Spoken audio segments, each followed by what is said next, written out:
الحمد لله رب العالمين والصلاة والسلام على أشرف الأنبياء والمرسلين أما بعد فأعوذ بالله من الشيطان الرجيم من همزه ونفخه ونفثه بسم الله الرحمن الرحيم رب اشرح لي صدري ويسر لي أمري واحلل عقدة من لساني يفقه قولي اللهم انفعنا بما علمتنا وعلمنا ما ينفعنا وزدنا علما فبشر عباد الذين يستمعون القول فيتبعون أحسنه أولئك الذين هداهم الله وأولئك هم أولو الألباب أعوذ بالله من الشيطان الرجيم بسم الله الرحمن الرحيم قال رب السجن أحب إلي مما يدعونني إليه قال رب السجن أحب إلي فرمایا یوسف علیہ السلام نے ربی اے میرے رب السجن قید احب زیادہ محبوب ہے الیہ میری طرف مما یدعوننی الیہ اس سے جو یدعونا یہ بلا رہی ہیں عورتیں نی مجھے الیہ جس کی طرف وَإِلَّا تَصْرِفْ عَنِّي كَيْدَهُنَّ اور اگر نہیں تو نے پھیرا مجھ سے کیدہن ان کی چال کو اصب الیہن میں مائل ہو جاؤں گا ان کی طرف وَأَكُمْ مِنَ الْجَاهِلِينَ اور میں جاہلوں میں سے ہو جاؤں گا۔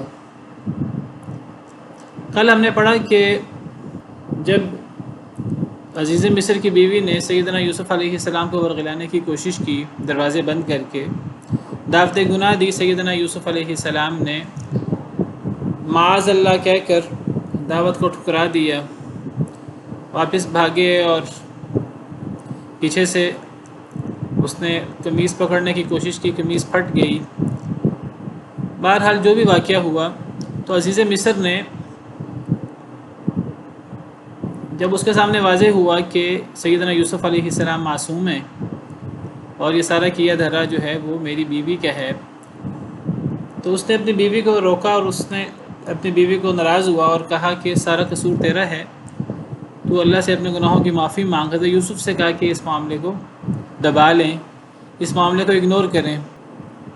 اب یہ واقعہ حضرت یوسف علیہ السلام نے تو اس کو ظاہر نہیں کیا ہوگا، محسوس یہی ہوتا ہے کہ یہ عزیز مصر کی بیوی سے ہی یہ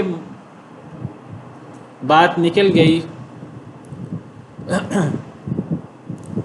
اس سے اپنے آپ پہ کنٹرول نہ ہوا، پہلے بھی کنٹرول نہیں ہوا اس سے، اور اس نے یہ غلط حرکت کی۔ اس کے بعد بھی وہ سیدنا یوسف علیہ السلام کے ساتھ اپنا جو اس کا ایک محبت یا جو بھی یہ عشق تھا وہ چھپا نہیں سکی، تو یہ معاملہ واضح ہو گیا شہر کی عورتوں کے سامنے، اور شہر کی عورتوں نے اس معاملے پر لعن طعن کی عزیز مصر کی بیوی کو، اور لعن طعن کی وجہ یہ تھی کہ وہ یہ معاملہ اپنے خادم، اپنے نوجوان کے ساتھ، غلام کے ساتھ کیوں کر رہی ہے۔ ان کے اندر چہمگوئیاں ہوئیں، انہوں نے اعتراضات کیے، اور شاید ان اعتراضات کے اندر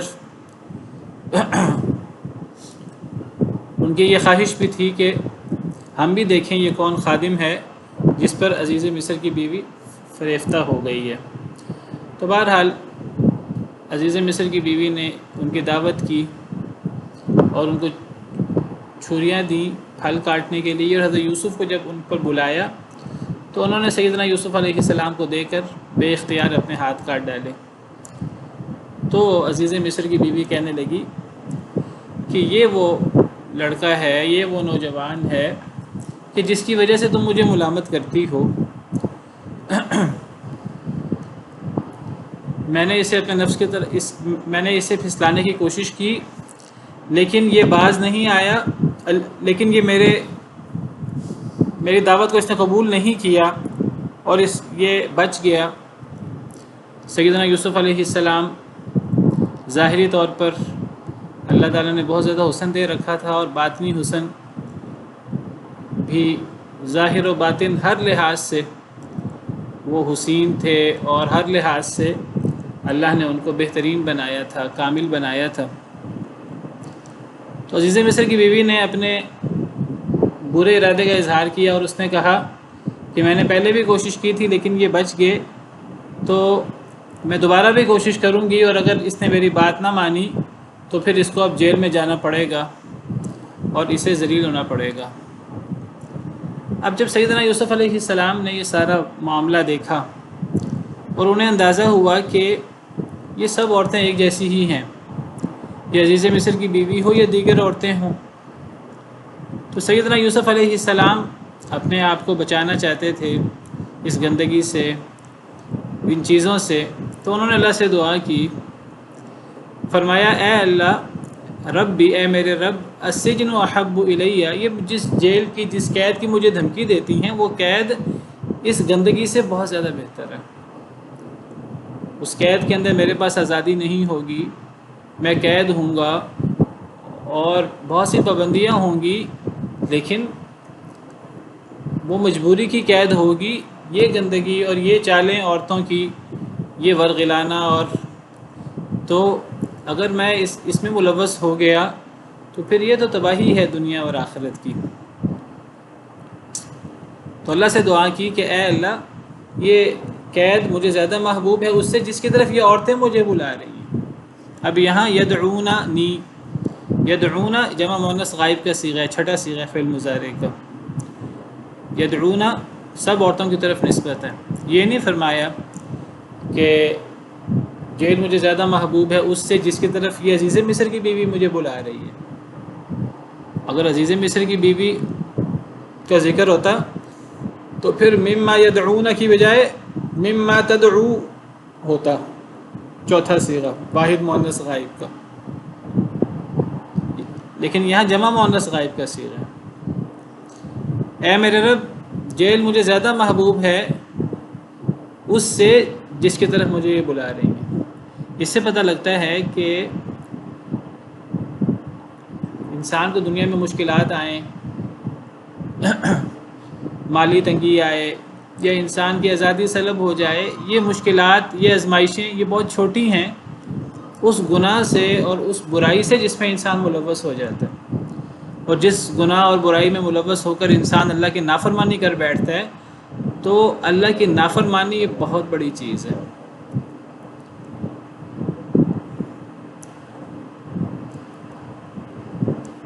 اللہ کی نافرمانی بعض دفعہ ہم اس کو کوئی بہت زیادہ، ہم بہت برا نہیں سمجھتے اور ہلکا اس کو لیتے ہیں، لیکن انبیاء کرام علیہم السلام کو اللہ نے سکھایا تھا، اور وہ اللہ کے خاص چنے ہوئے لوگ ہوتے ہیں، ان کے سامنے یہ حقیقت واضح ہوتی ہے کہ اللہ کی نافرمانی یہ کتنا بڑا گناہ ہے اور اس کا وبال کتنا زیادہ ہے۔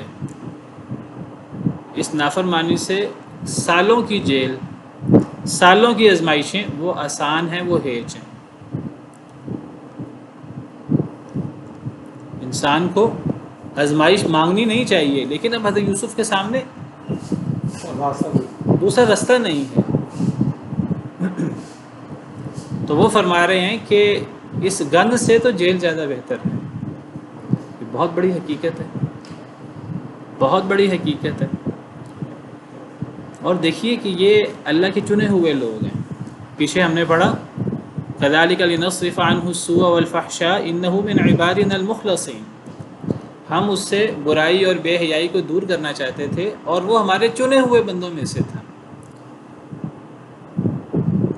اللہ کا چنا ہوا بندہ ہو، اللہ کا نبی ہو، اگر اس سے اللہ کی نافرمانی ہو جائے تو وہ اللہ سے اتنا ڈرتا ہے اور ہم اتنے گناہ گار اور ہمیں پرواہ ہی نہ ہو اللہ کی نافرمانی کی، وَلِعِیَاذُ بِاللَّہ۔ اصل میں ہم اللہ سے اس طرح ڈرتے نہیں جس طرح اللہ سے ڈرنے کا حق ہے۔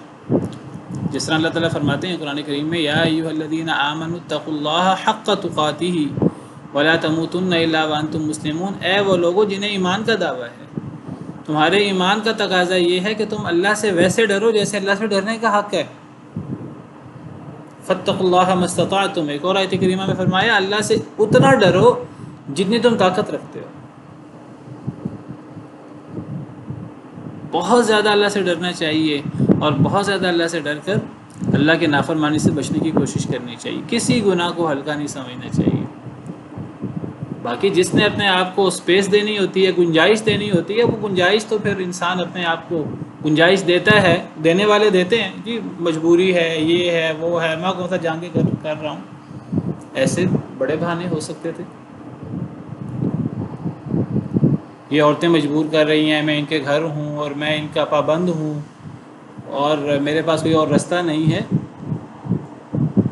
جب انسان اپنے آپ کو گناہوں سے بچانا چاہتا ہے 100 رستے ہوتے ہیں، اللہ کی مدد ہوتی ہے، آزمائشیں آتی ہیں، ٹھیک، اس کے لیے قربانی دینی پڑتی ہے، وہ قربانی دینے پر ہم تیار نہیں ہوتے۔ جی میں سود سے نہیں بچ سکتا، آج سود، ہر طرف سود ہی سود ہے، مجھے پیسوں کی ضرورت ہے، میں کیا کروں؟ بھئی جس نے بچنا ہے وہ بچ سکتا ہے، آزمائش آئے گی، آزمائش برداشت کرنی ہوگی۔ سود اللہ اور رسول کے ساتھ جنگ ہے، بے حیائی، اللہ کی نافرمانی چھوٹی چیز نہیں، بہت بڑی چیز ہے۔ تو جیل زیادہ محبوب ہے مجھے اس سے جس کی طرف مجھے یہ بلا رہی ہے۔ ہم تو اپنے آپ کو سپیس دیتے ہیں اور ہم تو کہتے ہیں کہ دیکھیے جی ہم تو نبی کریم صلی اللہ علیہ وسلم کی امت ہیں اور ہم تو بہترین امت ہیں، اللہ غفور الرحیم ہے۔ یہ شیطانی وسوسے ہیں۔ ہم یہ کہہ کر اللہ غفور الرحیم ہے، اللہ معاف کر دیں گے، ہم گناہ پر گناہ کیے جاتے ہیں اور ہمیں پرواہ نہیں ہوتی۔ حالانکہ اللہ تعالیٰ نے نبی کریم صلی اللہ علیہ وسلم کو حکم دیا، آپ سید الانبیاء والمرسلین ہیں۔ قرآن کریم میں ایک جگہ نہیں 3 جگہ پر یہ آیت موجود ہے، قل انی اخاف ان عصیت ربی عذاب یوم عظیم۔ اے اللہ کے نبی صلی اللہ علیہ وسلم آپ کہہ دیجئے کہ میں محمد صلی اللہ علیہ وسلم ڈرتا ہوں اپنے رب سے کہ اگر میں اللہ کی نافرمانی کروں مجھ پر اللہ کا بہت بڑا عذاب نہ آ جائے۔ یہ آیت کریمہ نبی کریم صلی اللہ علیہ وسلم کے حوالے سے ہے، اور آپ کا اللہ کے ہاں کیا مقام ہے آپ کو پتہ ہے۔ تو جن کا یہ مقام ہو وہ تو اللہ سے اتنا ڈریں، اور ہم لوگ، ہمیں پرواہ نہ ہو گناہ کی۔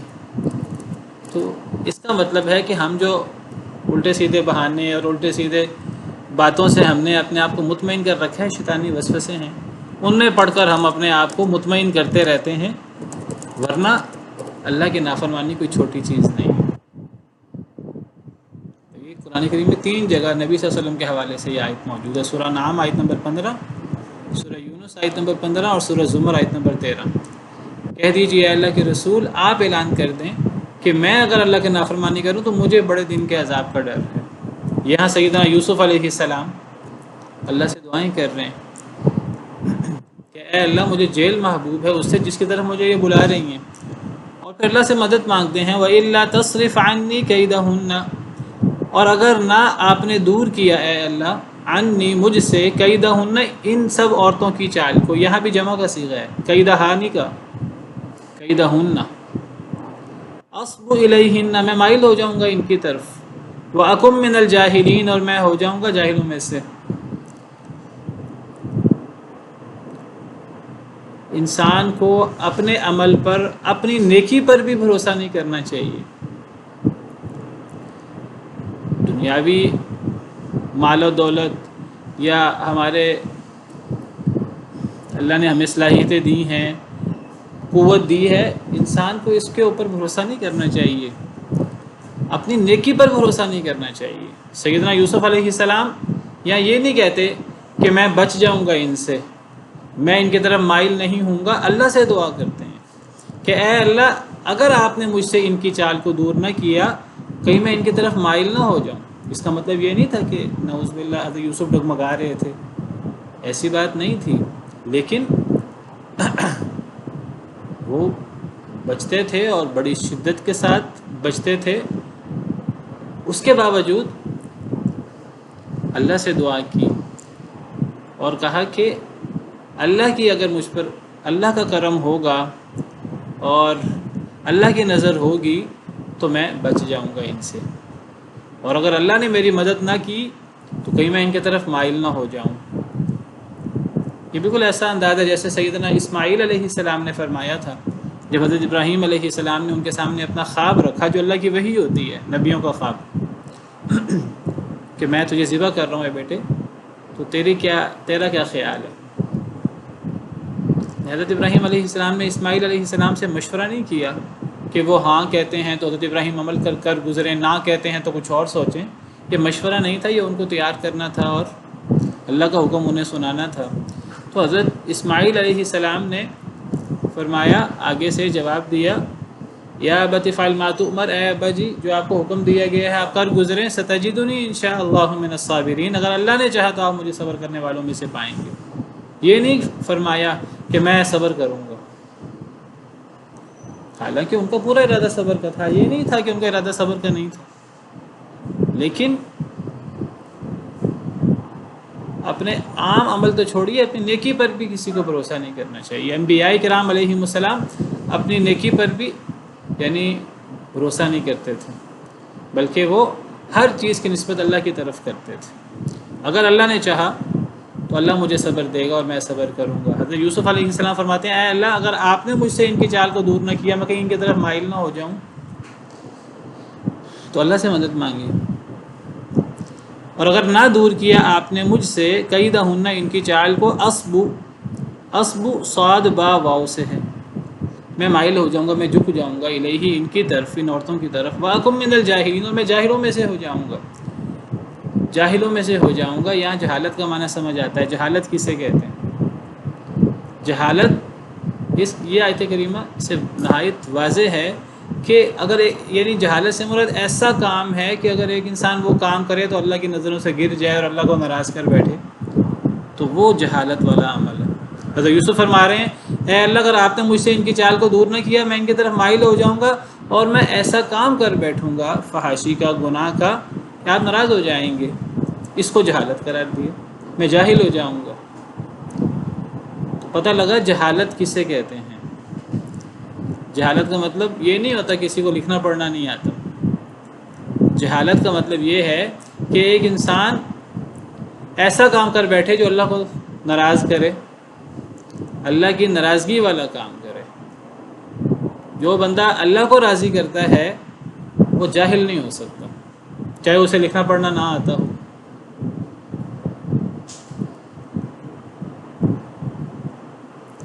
یعنی اگر کوئی شخص اللہ رب العالمین کے احکامات پر عمل کرتا ہے تو یہ جاہل نہیں ہے. اور کوئی شخص اگر ایسے کام کرتا ہے چاہے وہ بہت پڑھا لکھا ہے، دنیاوی ساری ترقیاں اور دنیاوی سارے علوم اس نے بڑی سے بڑی ڈگری حاصل کر رکھی ہے، بڑے سے بڑا سائنٹسٹ ہے، بڑے سے بڑا ڈاکٹر ہے، لیکن وہ اگر اللہ کو ناراض کرتا ہے، اگر وہ ایسے کام کرتا ہے جو اللہ کو ناراض کر دے، اس سے بڑا جاہل کوئی نہیں ہے. چاہے وہ کتنا ہی عقل مند کیوں نہ ہو، چاہے وہ کتنا ہی پڑھا لکھا کیوں نہ ہو، لوگ اس کو کتنا ہی دانا کیوں نہ سمجھتے ہیں. تو جہالت سے مراد ایسے کام ہیں کہ جو اللہ کو ناراض کر دیں. قرآن کریم کا مطالعہ کریں، قرآن کریم میں جہالت اسی معنی میں استعمال ہوا ہے کئی جگہوں پر. سیدنا موسیٰ علیہ السلام نے اپنی قوم کو کہا، ایک بندہ قتل ہو گیا، پتہ نہیں لگ رہا تھا کہ اس کا قاتل کون ہے. اللہ نے معجزہ دکھانا تھا، اللہ مردوں کو زندہ کر سکتے ہیں. اللہ نے موسیٰ علیہ السلام کو حکم دیا کہ گائے ذبح کروائیں. گائے ذبح ہوگی اور وہ گائے کے ایک حصے کو میت کے ساتھ لگایا جائے گا تو وہ زندہ ہو کر اپنے قاتل کا بتا دے گی میت. تو حضرت موسیٰ علیہ السلام نے اپنی قوم سے کہا گائے ذبح کرو. وَإِذْ قَالَ مُوسَىٰ لِقَوْمِهِ إِنَّ اللَّهَ يَأْمُرُكُمْ أَن تَذْبَحُوا بَقَرَةً. حضرت موسیٰ علیہ السلام نے کہا اللہ تمہیں حکم دیتے ہیں کہ تم گائے ذبح کرو. قَالُوا وَتَتَّخِذُنَا هُزُوًا. تو کہنے لگے اے موسیٰ کیا آپ مذاق کر رہے ہیں، یعنی ہمیں قاتل نہیں مل رہا، تو اب گائے ذبح کر کے اور گائے کے حصے کو ذبح کرنے کے بعد مقتول سے لگانے سے پتہ لگ جائے گا قاتل کون ہے، آپ ہم سے مذاق کر رہے ہیں. تو حضرت موسیٰ علیہ السلام نے فرمایا قال اعوذ باللہ ان اکون من الجاہلین، میں اللہ کی پناہ میں آتا ہوں کہ میں جاہل ہو جاؤں. اب یہاں کس جہالت کی بات ہو رہی ہے؟ اگر اب جہالت سے مراد وہ عام اپنا جہالت کے جی کسی کو لکھنا پڑھنا نہیں آتا، یہاں یہ مراد نہیں ہے. حضرت موسیٰ علیہ السلام فرما رہے ہیں کہ میں اللہ کی پناہ میں آتا ہوں. حضرت موسیٰ اللہ کے نبی اور اللہ کے جلیل القدر پیغمبر اور اولوالعزم رسول، جن کو اللہ سکھاتا ہے، جس کو اللہ سکھائے وہ ہمارے دنیاوی معنی کے مطابق جاہل کیسے ہو سکتا ہے جسے اللہ سکھائے. لیکن حضرت موسیٰ کہہ رہے ہیں کہ میں اللہ کی پناہ میں آتا ہوں کہ میں جاہل نہ ہو جاؤں.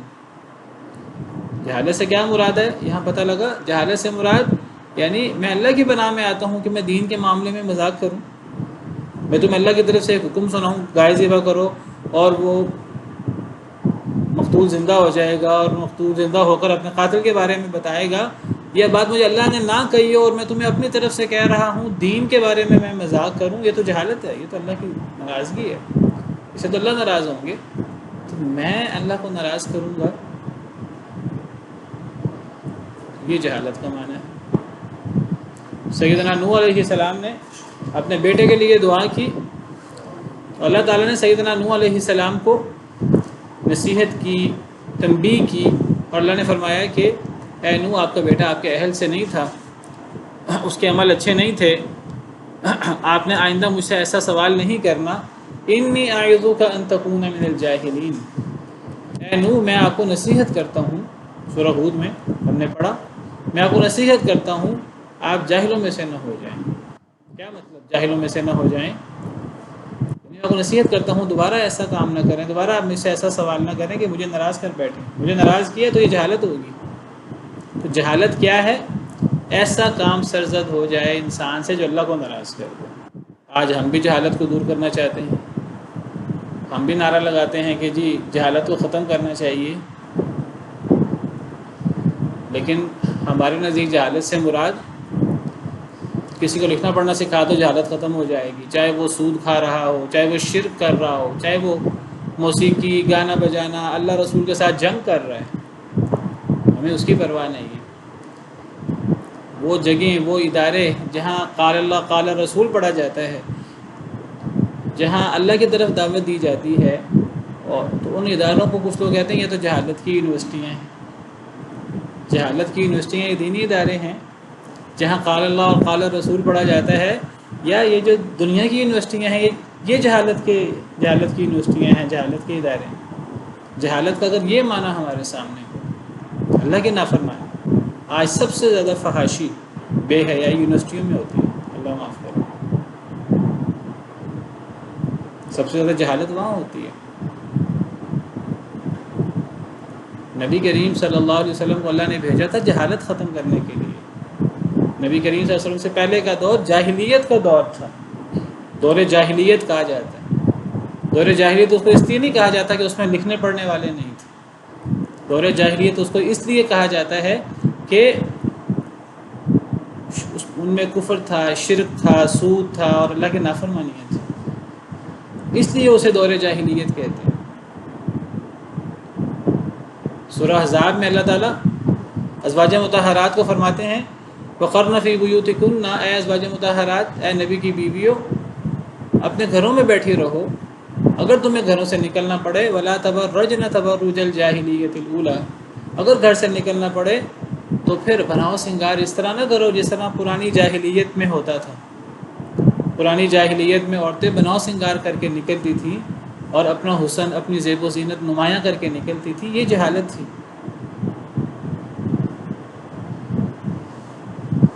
آج بازاروں میں اور یونیورسٹیوں میں اور کتنی بڑی جہالت ہو رہی ہے. اس جہالت کو ختم کرنے کے لیے نبی کریم صلی اللہ علیہ وسلم تشریف لائے تھے. گویا کہ جہالت یعنی وہ کام جو اللہ کو ناراض کریں اس کو چھوڑ کر اللہ رسول کے دین پر عمل کرنا, اللہ رسول کے احکامات پر عمل کرنا, یہ جہالت کو ختم کرنا ہے.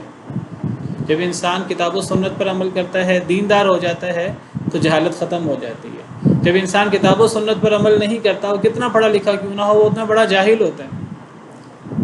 ابو جہل جس کو جہالت کا باپ کہا جاتا ہے, وہ اپنے دور کا ایک عقل مند شخص تھا دنیاوی اعتبار سے. اس کو ابو جہل کا لقب نبی کریم صلی اللہ علیہ وسلم نے دیا تھا. اس کا لقب اس کی کنیت تو ابو الحکم تھی, دانائی کا باپ. وہ لوگوں کے فیصلے کیا کرتا تھا. لیکن جب اس نے اللہ رسول کی نافرمانی کی تو اس امت کا فرعون بنا, تو اس کو ابو جہل کہا گیا. آج ہمارے ہاں بڑے خوشنما نعرے ہیں, جمہوریت, لوگوں کی خواہش پر عمل ہوگا, لوگوں کی حکومت ہوگی, لوگوں کے نمائندے ہوں گے, اللہ کی مرضی نہیں چلے گی, لوگوں کی مرضی چلے گی. پہلی بات ہے لوگوں کی مرضی چلتی نہیں ہے, دھوکہ بہت بڑا. لوگوں کی مرضی نہیں چلتی، لوگوں کی رائے پر پوری طرح ووٹنگ نہیں ہوتی۔ اگر بالفرض یہ لوگوں کی مرضی ہو اور لوگوں کی مرضی پر کما حق ہو عمل کیا جائے تو یہ سب سے بڑی جہالت ہے۔ اللہ نے ہمیں دنیا میں اس لیے نہیں بھیجا کہ ہم اپنی من مانی کریں۔ یہ دنیا ہم نے نہیں بنائی، اپنے آپ کو ہم نے پیدا نہیں کیا۔ یہ سارے وسائل اور ساری اللہ کی نعمتیں یہ ہم نے نہیں بنائیں، یہ اللہ نے دنیا بنائی ہے، اللہ نے ہمیں پیدا کیا ہے۔ ہمارے سارے اعضاء، ہماری ساری صلاحیتیں، یہ ساری نعمتیں، یہ سارا مال و دولت، یہ ساری اللہ کی دی ہوئی چیزیں ہیں، اور ہمارا کام یہ ہے کہ ہم ان کو استعمال کریں۔ اللہ ہمیں ان کو استعمال کرنے سے منع نہیں کرتے، اللہ ہمیں یہ نعمتیں استعمال کرنے سے منع نہیں کرتے اگر ہم اللہ کے حکم کے مطابق ان نعمتوں کو استعمال کریں، اللہ کا شکر ادا کریں۔ اللہ فرماتے ہیں ما یفعل اللہ بعذابکم ان شکرتم وآمنتم، اگر تم شکر کرو، ایمان لے آؤ تو اللہ کو تمہیں عذاب دے کر کیا ملے گا؟ اللہ کو ہماری نعمتوں سے ہم نعمتیں استعمال کریں، اللہ کو کوئی چڑ نہیں ہے، کوئی ناراضگی نہیں ہے۔ اللہ کو ناراضگی ہے کہ جب ہم نعمتیں استعمال کرتے ہیں اور نعمتیں استعمال کر کے ہم اللہ کو بھول جاتے ہیں، اللہ کا شکر ادا نہیں کرتے اور ہم سرکش اور اللہ کے نافرمان بنتے ہیں۔ تو اللہ رسول کے احکامات پر عمل کرنا یہ سب سے بڑا علم ہے، آپ سمجھیے۔ اور اللہ رسول کے احکامات کو چھوڑ کر ایک بندہ کتنا ہی پڑھا لکھا کیوں نہ ہو، جب اللہ رسول کے احکامات کو چھوڑے گا تو وہ سب سے بڑا جاہل ہوگا۔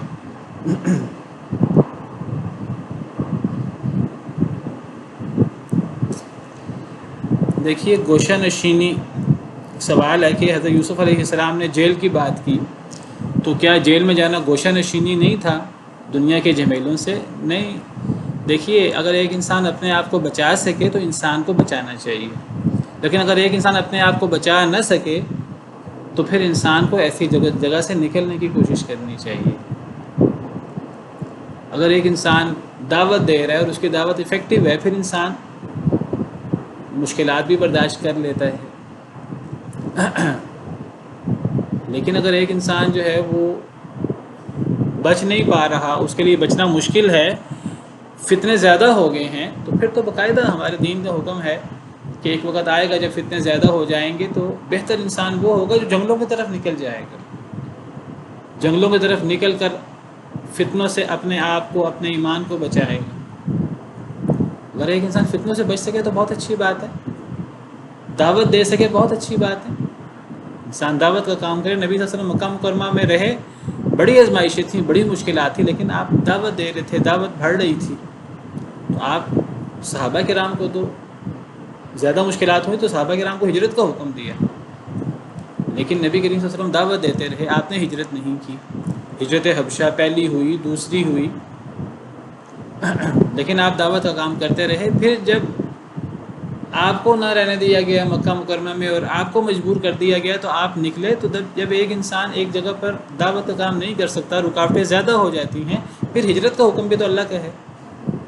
نبی صلی اللہ علیہ وسلم نے بھی ہجرت کی، قرآن میں بھی ہجرت کا حکم ہے۔ تو یہ سیدنا یوسف علیہ السلام کی یہ دعا اپنے آپ کو، یعنی یہ نہیں کہ وہ فتنوں کا سامنا نہیں کر سکے تو انہوں نے کہا چلو میں اب دنیا چھوڑ دوں، یہ ترک دنیا نہیں ہے۔ تو کہنے لگے کہ اے میرے رب، جیل مجھے زیادہ محبوب ہے اس سے جس کی طرف مجھے یہ بلا رہی ہیں، اور اگر آپ نے مجھ سے دور نہ کیا ان کی چال کو، اصبو الیہن، میں ان کی طرف مائل ہو جاؤں گا، واکم من الجاہلین، اور میں جاہل ہو جاؤں گا۔ ایک آزمائش سے نکلنے کے لیے دوسری آزمائش مانگنا، اصل میں دیکھنا چاہیے کہ کون سی چیز زیادہ بڑی ہے۔ یہی تو سمجھانے کی کوشش کی ہے کہ اللہ کی نافرمانی یہ بہت بڑی چیز ہے۔ تو حضرت یوسف کا عمل ہے، حضرت یوسف نبی ہیں اور اللہ نے اس عمل کو ہمارے لیے ذکر کیا ہے، اور اچھے انداز سے اس معنی میں ذکر کیا ہے کہ حضرت یوسف کا اس سے مقام و مرتبہ واضح ہوتا ہے۔ اگر یہ غلط ہوتا تو اللہ تعالیٰ یہاں اس کی اصلاح کر دیتے۔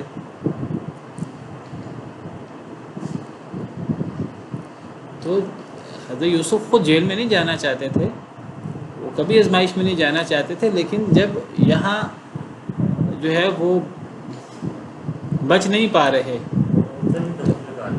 ہاں وہ عورتیں دھمکی لگا رہی ہیں. حضرت یوسف تو نہیں جانا چاہتے. اصل میں حضرت یوسف کیا کہہ رہے ہیں؟ حضرت یوسف یہ نہیں کہہ رہے مجھے جیل بھیج دو. انہوں نے جا کر کہا عزیز مصر سے مجھے جیل بھیج دو. وہ کیا کہہ رہے ہیں؟ حضرت یوسف کہتے ہیں میں نے اس فتنے میں نہیں پڑھنا, میں نے عورتوں کے اس فحاشی میں نہیں آنا. وہ تو اللہ سے یہ دعا کر رہے ہیں. وہ عورتوں کی دھمکی, جو عورتیں دھمکی لگا رہی تھیں, حضرت یوسف نے دل میں یہ بات کہی کہ اے اللہ یہ جو دھمکی لگا رہی ہیں تو وہ دھمکی میرے لیے کوئی دھمکی نہیں ہے. یعنی میں نے فحاشی میں مبتلا نہیں ہونا, چاہے مجھے جیل جانا پڑے. یہ دعا ہے. اس دعا میں کیا خرابی, کیا غلطی ہے؟ یہ اچھی غلطی نہیں ہے. حضرت یوسف علیہ السلام کی دعا ہے اور اللہ نے اس کو پازیٹیو انداز میں ذکر کیا ہے. یہ تو حضرت یوسف علیہ السلام کا مقام ہے. وہ یہ نہیں کہہ رہے مجھے جیل بھیج دو, خود جیل نہیں چلے گئے. ابھی اگلی آیت میں ہم پڑھ رہے ہیں, لوگوں نے ان کو جیل بھیج دیا, عزیز مصر نے انہیں جیل بھیج دیا. تو حضرت یوسف تو صرف یعنی اللہ سے دعا کر رہے ہیں کہ اے اللہ تعالیٰ مجھے فحاشی سے بچائے, مجھے اس غلط کام سے بچا لے. فاستجاب له ربه, پس قبول کیا ان کے لیے ان کے رب نے. فصرف عنہ کیدہن, تو دور کر دیا ان سے ان عورتوں کی چال کو. انہ هو السمیع العلیم, بے شک وہ یعنی اللہ تعالیٰ, هو السمیع بہت سننے والا, العلیم بہت جاننے والا ہے. ثم بدا لهم من بعد ما رأوا الآیات لیسجننه حتی حین, پھر ظاہر ہوا ان کے لیے, ان لوگوں کے لیے عزیز مصر اور ان لوگوں کے لیے بعد میں یہی ظاہر ہوا, یہی ان کو بہتر لگا اس کے بعد کہ انہوں نے دیکھی نشانیاں. لیسجننه, البتہ وہ ضرور قید کر دیں اس کو, حتی حین, ایک وقت تک. آخر کار جب یہ حالات عزیز مصر کے سامنے آئے اور عزیز مصر نے دیکھا کہ یہ معاملہ تو میری بیوی وہ نہیں رک رہی, اور معاملہ میری بیوی سے آگے بڑھ کر اور دیگر عورتیں بھی ملوث ہو رہی ہیں. دیگر عورتیں وہ کوئی نیک عورتیں نہیں تھیں, وہ کوئی بے حیائی سے دور رہنے والی عورتیں نہیں تھیں, وہ بھی اس سارے معاملے میں ساتھ شریک ہو گئیں. حضرت یوسف ان سب سے پناہ مانگ رہے. تو اب ان کو یہی بہتر محسوس ہوا ساری صورتحال دیکھ کر حضرت یوسف کو یہاں سے دور کر دیا جائے. کیسے دور کر دیا جائے؟ کہ انہیں جیل میں ڈال دیا جائے ان کے خیال کے مطابق, تو یہ مسئلہ ختم ہو جائے گا. تو حضرت یوسف بھی اپنے آپ کو فحاشی سے بچانا چاہتے تھے, تو اللہ نے فحاشی سے بچا لیا اور حضرت یوسف کو پھر جیل بھیج دیا گیا. کل بھی سوال ہوا تھا کہ عزیز مصر کا رویہ بڑا عجیب ہے, یہ تو کوئی غیرت مند رویہ نہیں ہے. یعنی وہاں غیرت اور یہ چیزیں تو چھوڑ دیجئے, یعنی جو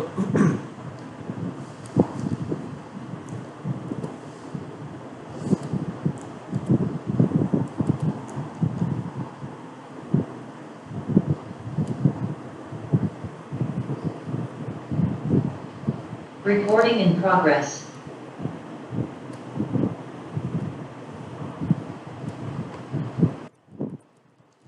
غیرت جو ہے یہ تو ایک بڑا اچھا جذبہ ہے.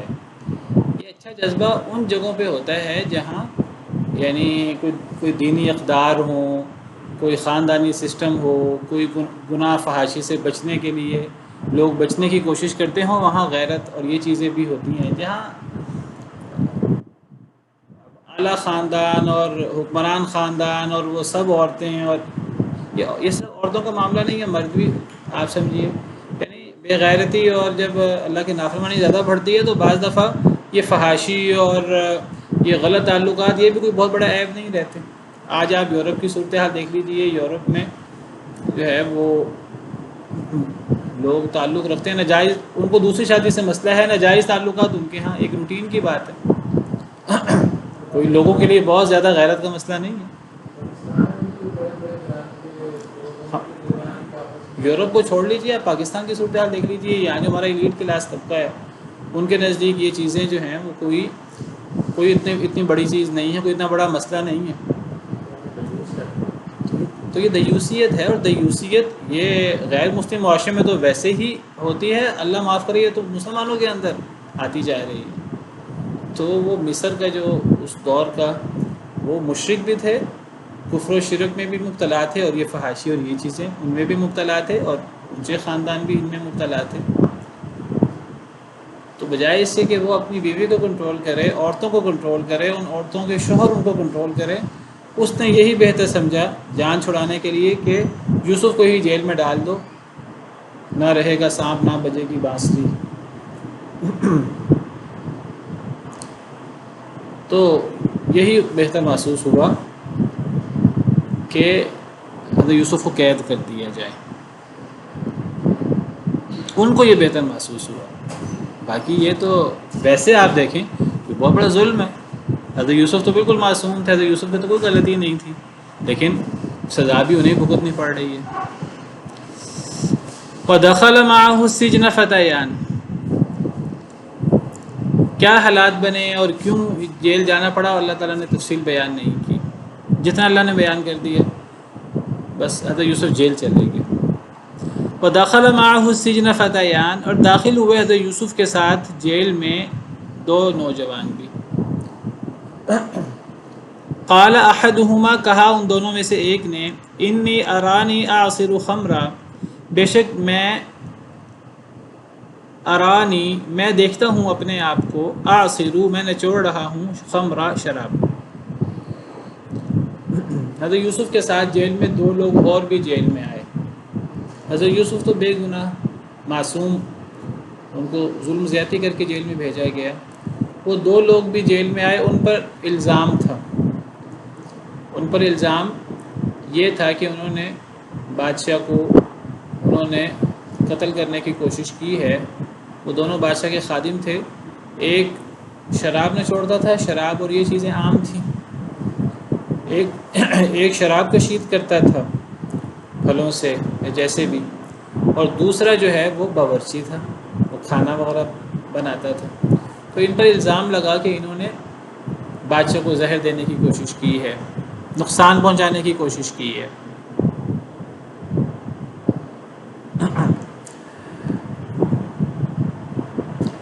تو حضرت یوسف کے ساتھ یہ دونوں بھی داخل ہوئے، اب حضرت یوسف بھی جیل میں ہیں، یہ بھی جیل میں ہیں۔ تو اب ان دونوں میں سے ایک نے کہا حضرت یوسف سے، انی، بے شک ارانی، میں دیکھتا ہوں اپنے آپ کو، اعصر خمرا، میں نچوڑ رہا ہوں شراب۔ ان میں سے ایک نے کہا کہ میں اپنے آپ کو دیکھتا ہوں، میں اپنے آپ کو دیکھتا ہوں، کیا مطلب؟ یعنی میں خواب میں اپنے آپ کو دیکھتا ہوں، خواب بیان کر رہے ہیں، میں خواب میں اپنے آپ کو دیکھتا ہوں کہ میں دوبارہ شراب نچوڑ رہا ہوں۔ وقال الآخر، اور دوسرے نے کہا، انی ارانی، بے شک میں اپنے آپ کو دیکھتا ہوں، احمل فوق رأسی خبزا، کہ میں اٹھاتا ہوں اپنے سر کے اوپر، خبزا، روٹیاں، تأکل الطیر منہ، کھاتے ہیں پرندے جس سے۔ دونوں نے خواب دیکھا اور دونوں نے سیدنا یوسف علیہ السلام کے سامنے خواب بیان کیا۔ ایک نے خواب یہ بیان کیا کہ میں دوبارہ شراب بنا رہا ہوں، پہلے بھی شراب بناتا تھا اور شراب پلاتا تھا۔ دوسرا جو باورچی تھا اس نے کہا، میں نے خواب دیکھا ہے کہ میرے سر کے اوپر روٹیاں ہیں اور پرندے اس سے روٹیاں کھا رہے ہیں۔ نبئنا بتأویلہ، ہمیں خبر دے دیجئے، بتأویلہ، اس کی تعبیر کی۔ دونوں نے کہا ہمیں اس خواب کی تعبیر بتا دیں، اس کی تعویل، اس کا انجام ہمیں بتا دیں۔ خواب کی تعویل یعنی خواب کی تعبیر۔ انا نراک من المحسنین، بے شک ہم دیکھتے ہیں آپ کو، من المحسنین، نیک لوگوں میں سے۔ دونوں سیدنا یوسف علیہ السلام کے ساتھ جیل میں آئے، دونوں حضرت یوسف علیہ السلام کے ساتھ تھے، اب وہ جیل میں حضرت یوسف کے ساتھ ہی تھے، تو جب وہ ساتھ رہتا ہے تو وہ دیکھتا ہے کہ فلاں کتنا نیک ہے اور فلاں کا کتنا اچھا اخلاق ہے اور فلاں بے قصور۔ ہم کو اندازہ ہو گیا تھا یوسف علیہ السلام کو بے گناہ جیل میں ڈالا گیا ہے، اور سیدنا یوسف علیہ السلام کی نیکی اور عبادت اور اخلاق جب انہیں پتہ لگا تو انہوں نے خواب دیکھا، تو ان کا ذہن فوراً سیدنا یوسف علیہ السلام کی طرف گیا، انہوں نے حضرت یوسف علیہ السلام کے سامنے اپنا خواب بیان کیا اور حضرت یوسف علیہ السلام سے تقاضا کیا کہ آپ اس خواب کی تعبیر بیان کر دیں، اور ساتھ ہی کہا کہ ہم آپ کو نیک خیال کرتے ہیں۔ ان دونوں نے کہا ہم آپ کو نیک خیال کرتے ہیں۔ اللہ نے ان کی یہ بات نقل کی ہے۔ اس سے پتہ لگتا ہے کہ نیک لوگوں سے خواب پوچھنے چاہیے۔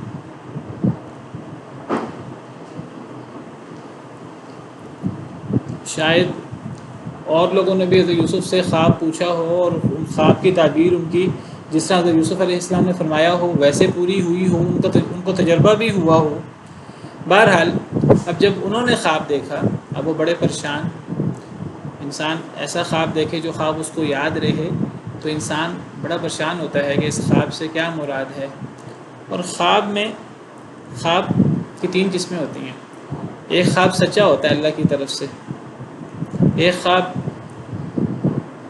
جھوٹا ہوتا ہے شیطان کی طرف سے، اور ایک پراگندہ خیالات جس کو اضغاث و احلام کہتے ہیں۔ پراگندہ خیالات، انسان جو جن حالات سے گزر رہا ہو، جن مشکلات سے گزر رہا ہو، تو وہ چیزیں مجسم، انسان کو الٹے سیدھے خیالات آتے رہتے ہیں، پریشانیاں، وہ چیزیں خواب میں مجسم شکل میں آ جاتی ہیں۔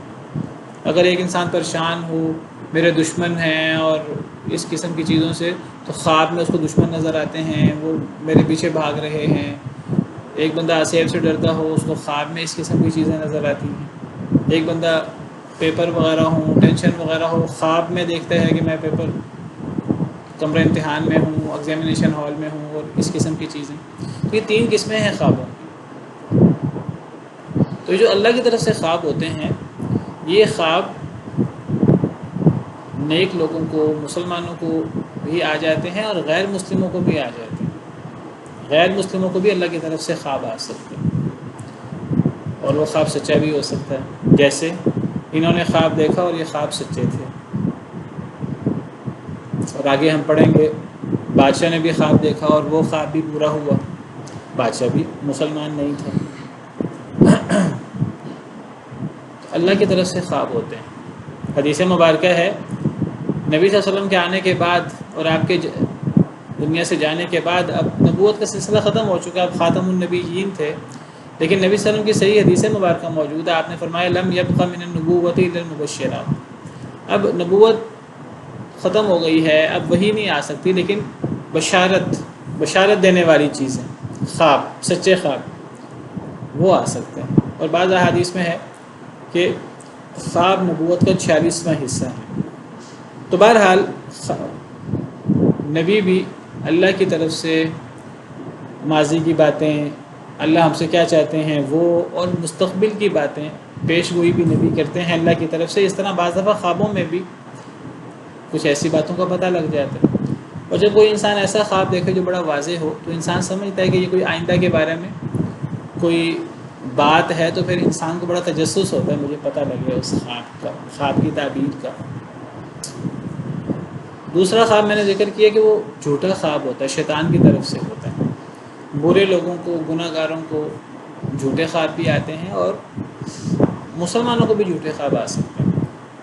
صحابہ کرام میں بھی ملتا ہے کہ بعض دفعہ انہیں جھوٹے خواب آ جاتے تھے، یعنی جھوٹے خواب سے مراد ایسے خواب جو شیطان کی طرف سے ہوتے ہیں، خوف دلانے کے لیے، کھلواڑ کرنے کے لیے۔ میں ذکر کر رہا تھا کہ خواب کی ایک دوسری قسم ہوتی ہے جھوٹا خواب، وہ شیطان کی طرف سے ہوتا ہے۔ تو یہ برے لوگوں کو آتے ہیں، کئی دفعہ مسلمانوں کو بھی، اچھے لوگوں کو بھی ایسے خواب آ جاتے ہیں۔ تو ایسے خوابوں کی طرف دھیان نہیں دینا چاہیے، ایسے خوابوں کی طرف توجہ زیادہ نہیں کرنی چاہیے۔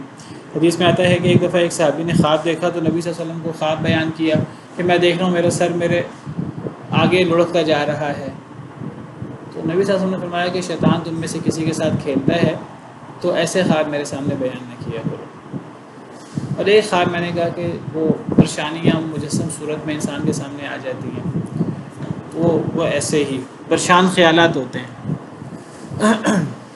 تو بہرحال انہوں نے خواب دیکھا اور ان کو تجسس ہوا، انہوں نے چاہا کہ اس تعبیر کا پتہ لگے، تو حضرت یوسف علیہ السلام کو کہا کہ ہم آپ کو نیک خیال کرتے ہیں، آپ نیک شخص ہیں، تو آپ خواب کی تعبیر کر دیں۔ قال لا یاتیکما طعام ترزقانہ الا نبأتکما بتأویلہ قبل ان یاتیکما، فرمایا حضرت یوسف علیہ السلام نے لا یاتیکما طعام، نہیں آئے گا تم دونوں کے پاس کھانا، ترزقانہ، جو تمہیں رزق دیا جاتا ہے، جیل کے اندر جو تمہیں کھانا دیا جاتا ہے۔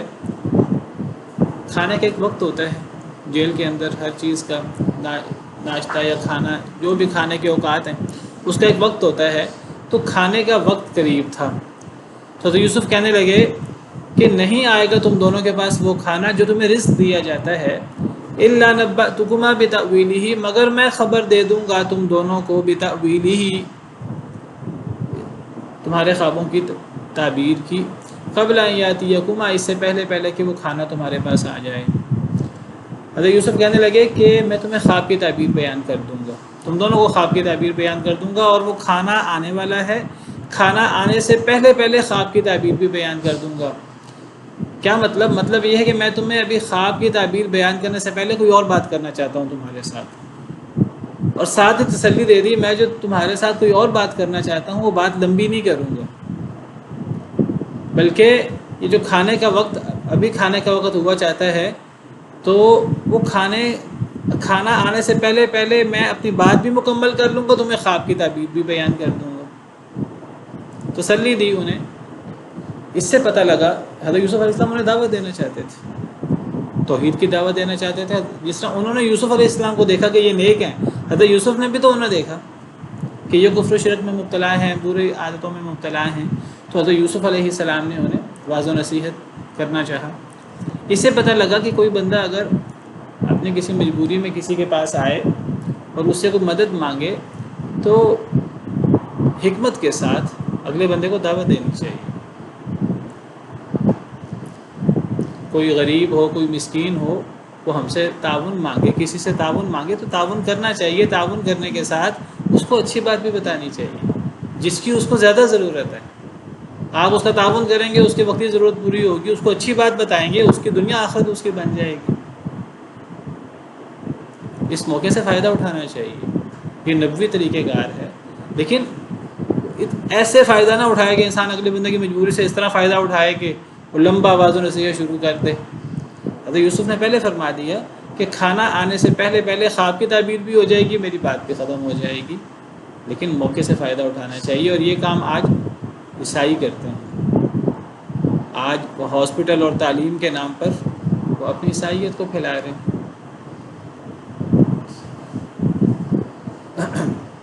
تو بہرحال ضرورت، لوگ پریشانی میں مبتلا ہوتے ہیں، بعض دفعہ دم کرانے کے لیے آ جاتے ہیں، بعض دفعہ مساجد میں آ جاتے ہیں، ہم پریشان ہیں، تو ایسے لوگوں کو ان کی پریشانی قرآن و سنت کی روشنی میں بتانی چاہیے، ساتھ ان کو نصیحت کرنی چاہیے، ساتھ ان کو دین کی طرف پلٹنے کی دعوت دینی چاہیے، توحید کے بارے میں بتانا چاہیے، لیکن اس کے لیے وقت تھوڑا رکھنا چاہیے، کیونکہ اصل مقصود اگلے بندے کی اصلاح ہے، اصل مقصود اسے تنگ کرنا نہیں ہے۔ ذالکما مما علمنی ربی، یہ سے مراد یہ جو تعبیر میں بیان کروں گا، جو تم مجھ سے تعبیر پوچھنا چاہتے ہو، یہ تعبیر اس سے ہے جو سکھایا مجھے میرے رب نے۔ حضرت یوسف فرمانے لگے کہ تم مجھے سمجھ رہے ہو کہ میں نیک ہوں، تو میں اللہ کا نبی ہوں، اور اللہ نے مجھے کچھ چیزیں سکھائی ہیں۔ میں جو تمہیں خواب کی تعبیر بیان کروں گا، تم میرے پاس آئے ہو تو تم صحیح بندے کے پاس آئے ہو۔ میں اللہ کا نبی ہوں، مجھ پر اللہ کی طرف سے وحی آتی ہے، اور اللہ نے مجھے خوابوں کی تعبیر بھی سکھائی ہے۔ میں تمہارا مسئلہ بالکل صحیح حل کروں گا، اور تمہیں خواب کی تعبیر صحیح سکھاؤں گا، کیونکہ مجھے اللہ نے یہ علم سکھایا ہے۔ حضرت یوسف علیہ السلام نے اپنی سند بیان کی، گویا کہ اپنی اہمیت بیان کی، وہ جو واعظ کرنا چاہتے تھے اس واعظ کرنے کے لیے، تاکہ ان کو حضرت یوسف کی باتوں پر یقین آئے۔ تو فرمایا انی ترکت ملت قوم لا یؤمنون باللہ وهم بالآخرۃ هم کافرون، بے شک میں نے چھوڑ دیا ہے اس قوم کی ملت کو، اس قوم کو یا اس قوم کے دین کو، ملت کو یا دین کے معنی میں کر لیں، بے شک میں نے چھوڑ دیا ہے اس قوم کے دین کو، لا یؤمنون باللہ، جو اللہ پر ایمان نہیں لاتے، وهم بالآخرۃ هم کافرون، اور وہ آخرت کا انکار کرتے ہیں۔ یعنی مجھے جو اللہ تعالیٰ نے خوابوں کی تعبیر سکھائی ہے، اور اللہ نے مجھے چنا ہے، تو مجھے اللہ نے کیوں خوابوں کی تعبیر سکھائی، مجھ پر اللہ کا یہ انعام کیوں ہوا؟ اس لیے کہ میں غلط راستے پر نہیں چلا، اس لیے کہ جس غلط راستے پہ بہت سارے لوگ مبتلا تھے، میں نے ان لوگوں کا راستہ اختیار نہیں کیا، میں ان کے رنگ میں رنگا نہیں گیا۔ اس سے پتہ لگتا ہے کسی معاشرے کے اندر اگر برائی ہو تو انسان اگر اپنے آپ کو برائی سے بچائے تو اللہ کی طرف سے پھر بڑی نعمتیں ہوتی ہیں اور اللہ کی طرف سے بڑا انعام ہوتا ہے. لیکن اس انعام اللہ کے انعام سے پہلے انسان کو کچھ کردار پیش کرنا پڑتا ہے، کچھ محنت کرنی پڑتی ہے، کچھ آزمائشوں کا سامنا کرنا پڑتا ہے. پیچھے ہم نے پڑھا حضرت یوسف کے حوالے سے کہ جب حضرت یوسف علیہ السلام کو بیچا گیا اور ان کو آزمائشوں کا سامنا کرنا پڑا تو ان کے بعد اللہ تعالیٰ نے حضرت یوسف علیہ السلام کو علم بھی دیا، حکمت بھی دی. وَلَمَّا بَلَغَ أَشُدَّهُ آتَيْنَاهُ حُكْمًا وَعِلْمًا وَكَذَلِكَ نَجْزِي الْمُحْسِنِينَ. اللہ فرماتے ہیں حضرت یوسف کے ساتھ یا انبیاء کے ساتھ یہ چیز خاص نہیں ہے، ہم ہر نیک شخص کے ساتھ یہ انعام کرتے ہیں.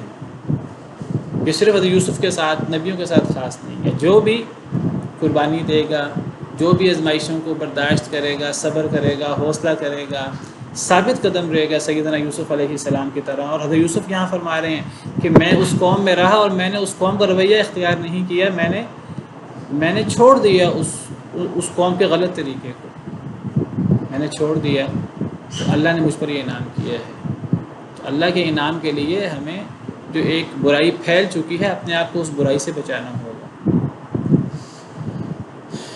وَاتَّبَعْتُ مِلَّةَ آبَائِي إِبْرَاهِيمَ وَإِسْحَاقَ وَيَعْقُوبَ. میں نے پیروی کی اپنے باپ دادا کے دین کی. میں نے غلط رستہ چھوڑ دیا ہے اور صحیح رستہ اختیار کیا ہے. یہاں فرمایا میں نے اپنے باپ دادا کے دین کی پیروی کی ہے. وہ کون ہے؟ ابراہیم اور اسحاق اور یعقوب. حضرت یوسف گویا کہ یہ فرما رہے ہیں میں نے غلط لوگوں کا دین چھوڑ دیا ہے اور باپ دادا کا دین اپنا لیا ہے. یہاں باپ دادا سے مراد یہ نہیں ہے کہ انسان کو اپنے باپ دادا کے دین کو اپنانا چاہیے. یہاں حضرت یوسف اپنے باپ دادا کی صرف اس لیے کہ وہ حضرت یوسف کے باپ دادا تھے اس لیے حضرت یوسف ان کے دین کی پیروی کی بات نہیں کر رہے، بلکہ حضرت یوسف اس لیے اپنے باپ دادا کی بات کر رہے ہیں کہ حضرت یوسف کے باپ دادا نبی تھے، جلیل القدر پیغمبر تھے. سیدنا ابراہیم علیہ السلام خلیل اللہ، پہلے ان کا نام لیا ہے جو جد امجد ہیں، جو پردادا ہیں، پھر اسحاق علیہ السلام کا، پھر یعقوب علیہ السلام کا. اپنے باپ دادا کا نام اس لیے نہیں لیا کہ حضرت یوسف کے باپ دادا تھے، اس لیے لیا کہ وہ اللہ کے چنے ہوئے تھے. باپ دادا کی پیروی کوئی مستحسن عمل نہیں ہے اگر باپ دادا غلطی پر ہیں تو. ہاں اگر باپ دادا نیک ہیں تو ان کی پیروی کرنی چاہیے ان کے نیک ہونے کی وجہ سے. اور اگر وہ سیدنا یوسف علیہ السلام کے باپ دادا کی طرح ہوں تو وہ تو نبی ہیں، اور نبیوں کی پیروی یہ تو اللہ نے حکم دیا ہے وَمَا أَرْسَلْنَا مِن رَّسُولٍ إِلَّا لِيُطَاعَ بِإِذْنِ اللَّهِ. ہم تو رسول بھیجتے ہی اس لیے ہیں کہ اللہ کے حکم سے ان کی اطاعت ہو. تو یوسف فرما رہے ہیں میں نے غلط لوگوں کا رستہ چھوڑا ہے اور اپنے باپ دادا کے رستے کو ان کے دین کو اپنایا ہے، باپ دادا کی وجہ سے نہیں، نبی ہونے کی وجہ سے، اللہ کے چنے ہوئے ہونے کی وجہ سے. اب اصل دعوت حضرت یوسف کی مَا كَانَ لَنَا أَن نُشْرِكَ بِاللَّهِ مِن شَيْءٍ. ہمارے لائق نہیں ہے کہ ہم شریک بنائیں اللہ کے ساتھ کسی شے کو. دلیل پیش کی حضرت یوسف نے کہ میں جو بات کر رہا ہوں میں اپنے باپ دادا جو نبی تھے ان کی بات کر رہا ہوں، اللہ کی وحی کی روشنی میں بات کر رہا ہوں. دلیل کے ساتھ بات کرنی چاہیے. اور کہا کہ ہمیں اللہ کے ساتھ کسی کو شریک نہیں بنانا چاہیے. توحید کی دعوت دی. ذَلِكَ مِن فَضْلِ اللَّهِ عَلَيْنَا وَعَلَى النَّاسِ وَلَكِنَّ أَكْثَرَ النَّاسِ لَا يَشْكُرُونَ. یہ اللہ کا فضل ہے ہم پر کہ اللہ نے ہمیں توحید کی دعوت، اللہ نے ہمیں توحید کی طرف توفیق دی ہے، اسلام کی توفیق دی ہے اور ہم توحید پر ہیں، ہم کفر شرک نہیں کرتے. تمہیں بھی کفر شرک سے بچنا چاہیے، اللہ کے ساتھ کسی کو شریک نہیں بنانا چاہیے. اور فرمایا یہ ہمارا کوئی کمال نہیں ہے، یہ میرا، یعقوب علیہ السلام کا، اسحاق علیہ السلام کا، ابراہیم علیہ السلام اجمعین ان کا کمال نہیں ہے، یہ اللہ کا فضل ہے سراسر ہم پر. توحید اور اسلام جس کی دعوت دے رہے ہیں. وَلَٰكِنَّ أَكْثَرَ النَّاسِ لَا يَشْكُرُونَ. لیکن فرمایا اکثر لوگ اس اللہ کے فضل سے بے خبر ہیں، اکثر لوگ اس کو مانتے نہیں، اکثر لوگ مشرک ہیں، اکثر لوگ کافر ہیں، اکثر لوگوں کو اسلام اور توحید کتنی بڑی نعمت ہے اس نعمت کا احساس نہیں ہے. اکثر لوگ مشرک ہوتے ہیں. وَمَا أَكْثَرُ النَّاسِ وَلَوْ حَرَصْتَ بِمُؤْمِنِينَ. اللہ فرماتے ہیں نہیں اکثر لوگ اگرچہ آپ بہت کوشش بھی کریں اے اللہ کے رسول مومن. دوسری آیت میں فرمایا وَمَا يُؤْمِنُ أَكْثَرُهُم بِاللَّهِ إِلَّا وَهُم مُشْرِكُونَ. اکثر لوگ جو اللہ پر ایمان لانے کا دعویٰ کرتے ہیں مشرک ہوتے ہیں، ایمان والوں میں بھی مشرک ہوتے ہیں. اکثر لوگ تو ایمان ہی نہیں لاتے، جو ایمان لاتے ہیں ان میں بھی مشرک ہوتے ہیں. تو اکثر لوگ جو ہیں وہ ان چیزوں سے بے خبر ہیں، اور اکثر لوگ دنیا کی طرف لگے ہوئے ہیں، حالانکہ اصل حقیقت اسلام ہے، توحید ہے، اللہ کی اطاعت ہے، نیکی ہے۔